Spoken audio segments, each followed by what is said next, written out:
கிறிஸ்துவுக்குள் மிகவும் பிரியமானவர்களே, கர்த்தராகிய இயேசு கிறிஸ்து நாமத்தினாலே உங்களை வாழ்த்துகிறேன்.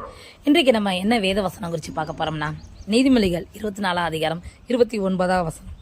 அவன் எனக்கு செய்த பிரகாரம் நானும் அவனுக்கு செய்வேன், அவன் செய்யத்தக்கதாக நானும் அவனுக்கு சரி கட்டுவேன் என்று நீ சொல்லாதே. ஆமாங்க,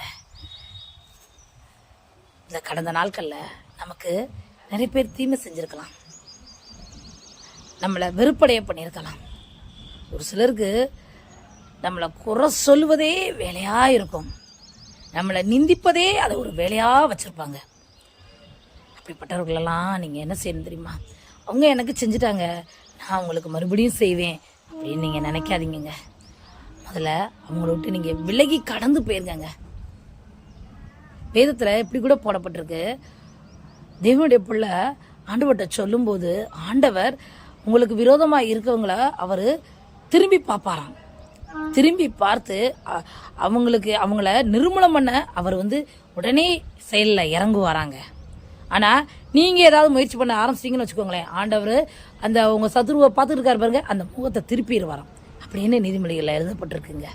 அதனால் நீங்கள் எந்த முயற்சியும் செய்ய வேண்டாம், நீங்கள் எதுவுமே செய்ய வேண்டாம், பதிலுக்கு பதில் எதுவுமே செய்ய வேண்டாம். அவங்கள விட்டு விலகி கடந்து போங்க. ஒரு நாள் ஆண்டவர் என்ன பண்ணுவார் தெரியுமா?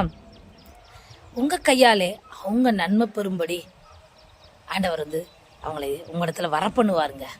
கண்டிப்பாக செய்வார். யோசிப்ப பாருங்க, அவன் அழிஞ்சு போனோம், அவன் சொப்பனா நிறைவேறக்கூடாது, அவனுடைய திட்டங்கள்லாம் இல்லாமல் போகணும்னு சொல்லி அழிக்க பார்த்தாங்க.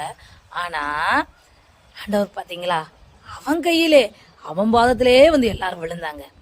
அப்படி ஒரு சூழ்நிலையை தருணத்தை உருவாக்கி கொடுப்பார் ஆண்டவர். அதனால் நீங்கள் கவலைப்படாதீங்க. அப்போ அவன் என்ன நினைப்பான், மனசுக்குள்ள ஊனி குறுகி போயிடுவான், உங்கள் முகத்தை பார்க்கவே அவன் கஷ்டப்படுவான். உங்களை தவிர வேற ஆப்ஷனே அவனுக்கு இருக்காதுங்க. அப்படிப்பட்ட காரியங்களே ஆண்டவர் செய்வார்.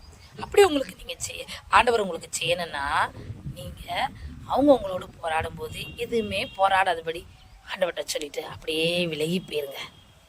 அவன் செய்த பிரகாரமே செய்யணும்னு நினைக்காதீங்க. ஆண்டவர் உங்களுக்கு உதவி செய்வார், உங்களை உயர்த்துவார். ஆமென்.